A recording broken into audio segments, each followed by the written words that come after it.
Deixa eu botar isso aqui para cá antes de começar. Olá, nono ano. Hoje a gente está dando entrada no módulo 5, onde fala sobre as organelas celulares e transporte entre membranas. A gente está na página 160, então, por favor, quem tem livro me acompanhe. Quem não tem, escutar o som, né, a minha voz, e observar os slides. Bom, vamos falar, então, primeira coisa, da membrana plasmática de uma célula.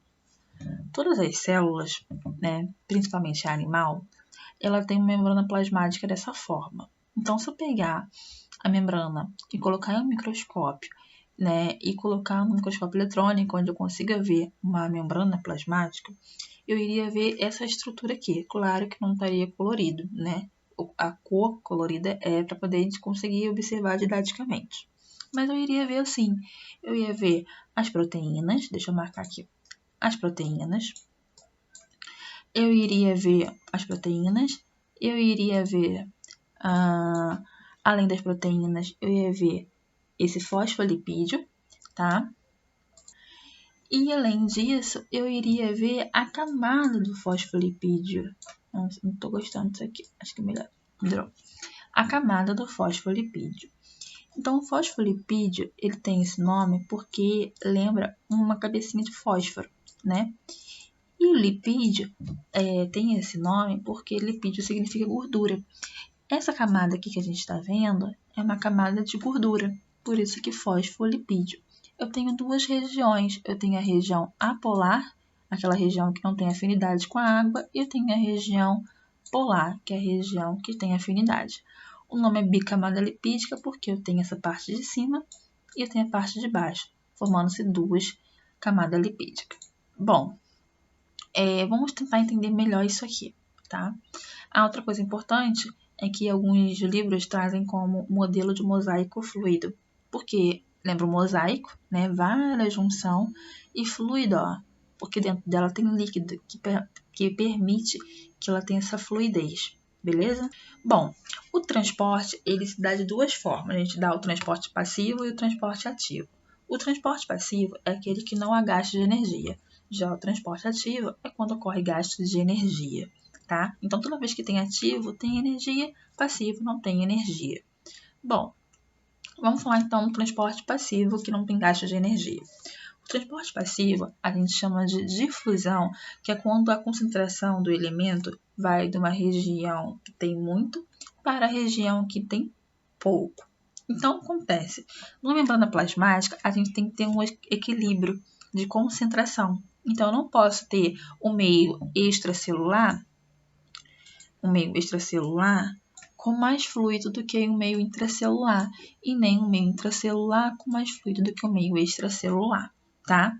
Bom, vamos entender então como que dá a difusão facilitada no transporte passivo. A difusão facilitada dá-se da seguinte forma. Nesse caso, eu tenho então o auxílio de proteínas, certo? Bom, vamos pensar comigo, né? Aqui eu tenho uma camada. Eu tenho uma camada aqui, né? E eu tenho aqui do lado uma proteína. Quando o líquido quer passar entre a camada, não precisa de um mecanismo que me permita passar. Ele pode passar livremente, né? Ou quando algumas moléculas pequenas, como por exemplo gás carbônico, oxigênio, quer passar e não consegue passar entre as membranas, tem que passar por dentro de uma proteína. A proteína é como um cano, tá? Então imagina que eu tenho uma parede e tenho um caninho que permite coisas passar entre elas. Quando a molécula, né, de oxigênio, nitrogênio, gás carbônico, né, quer passar, ela passa direto, né, pela proteína, porque é uma molécula pequena, tá? Então, nesse caso, não tem gasto nenhum de energia. Agora, quando eu falo de difusão facilitada, é quando a molécula, né, o soluto, ele é muito grande e não daria para passar aqui. Aí entra as nossas proteínas em ação, né? Então, a proteína, ó, essa proteína, ela permite, então, a entrada, ó. Aqui se abre, entra o soluto, né? Aí aqui fecha, né? Ao mesmo tempo que abriu, entrou, fechou aqui em cima e entra o soluto. Aí depois aqui vai fechar e aqui vai abrir. O soluto vai entrar, aí aqui vai fechar e aqui vai abrir.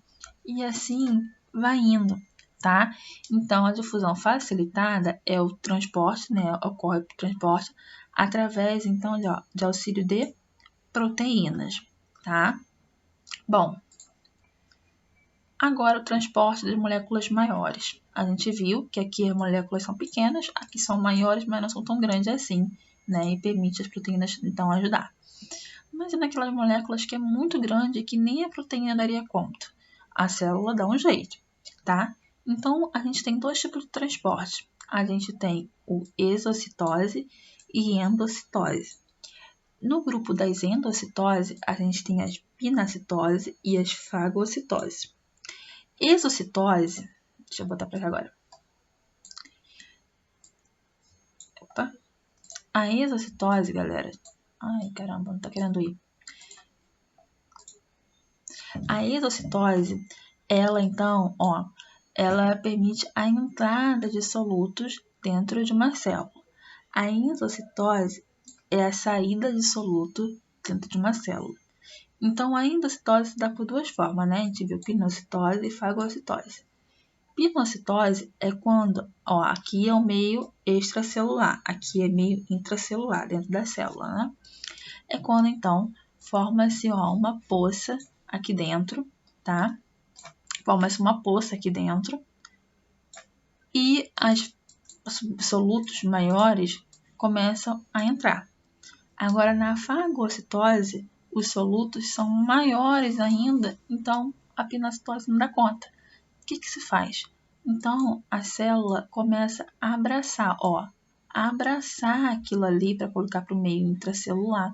É formado, então, esses braços, né? E vai abraçando o soluto de forma que ele entra dentro da célula, tá? Bom, já na exocitose é a saída, tá? Então, deixa eu apagar aqui. Então, como é que se dá isso? Quando aqui dentro tem muito e aqui fora tem pouco, o que eles fazem? O que a célula faz, né? A célula começa a expulsar o organismo. Então, é formado um bolsão aqui dentro. Aquele bolsão vai andando até chegar na saída, né? Na membrana plasmática, de forma que expulse aquele organismo. Então, voltando. Quando eu tenho muita concentração aqui fora e pouco aqui dentro, a célula faz endocitose. Agora aqui é o contrário.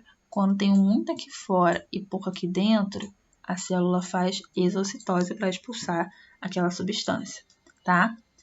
Bom, já expliquei tudo isso. Agora vamos falar então de osmose. O que é osmose? A osmose é como posso dizer, é um soluto que passa entre a membrana sem precisar de autorização, digamos assim, né? Sem precisar de autorização lá das proteínas. Então, há uma concentração, né? Quando aqui, né? Vamos supor que aqui nessa região tem muito e nessa região tem pouco, é passado daqui para cá. Agora, se for ao contrário, aqui tem pouco e aqui tem muito, é passado daqui para lá, tá? Imagine, então, vou dar um exemplo melhor, uma xícara de café, né? Que não tem nada dentro, tá vazia, daqui é uma xícara. E aqui eu tenho um coador com café. Aí, num copo, né? Eu tenho o pó de café e tenho o líquido com água. Imagina. Se eu virar o meu pó de café aqui no coador, meu pó de café vai passar pelo coador e chegar na xícara? Não, eu tenho que dissolver ele em água. Quando dissolver em água, né, fica só aqui fora o que não precisa e aqui dentro entra o café com a água, certo? Então, saiu do meio que tem muito e foi para o meio que tem pouco. É justamente isso que a osmose faz. Ele tem uma diferença de concentração. Sai de uma solução com menos para uma solução mais concentrada, tá? A membrana, nesse caso, ela é semipermeável, né? Que ela permite que aquele líquido passe. é a explicação que eu dei aqui em cima. Aqui o líquido, ele consegue passar tranquilamente, porque a membrana ela é semipermeável. Isso de passar tranquilamente, a gente chama de osmose. Então, se aqui tiver muito, né, e aqui tiver pouco, o líquido vai passar tranquilamente. Agora, se for ao contrário, né, aqui tem muito e aqui tiver pouco, o líquido ele vai sair ao invés de entrar. Beleza? Bom, e a solução hipotônica, hipertônica, isotônica? O que acontece? A gente já falou isso, só que não damos nomes, né? Imagina uma célula animal, né? Dentro tem muita concentração de água, fora tem nada. E com isso, a célula não consegue liberar, essa água. O que acontece com a célula? Ela explode. Então, é uma solução hipotônica, quando dentro tem muito e fora tem pouco. Já numa solução hipertônica, né, é quando aqui fora tem muito e aqui dentro tem pouco, tá? Isso faz com que a célula murche, então ela fica murchinha, tá? Porque não consegue enviar de fora para dentro. Nós chamamos de hipertônico. Agora, quando fora tem bastante dentro também, ou seja, está em equilíbrio, né? Está normal. Nós chamamos de solução isotônica. Bom, espero que não tenha surgido dúvida, né? A aula de hoje foi isso, estou bem satisfeito com a explicação, espero que vocês também. Aqui a gente tem um resuminho, passaria a atividade que precisa ser me entregue, tá ok? Vamos lá para cima. Então, a gente fecha hoje o módulo 5. Um beijo no coração de cada um de vocês.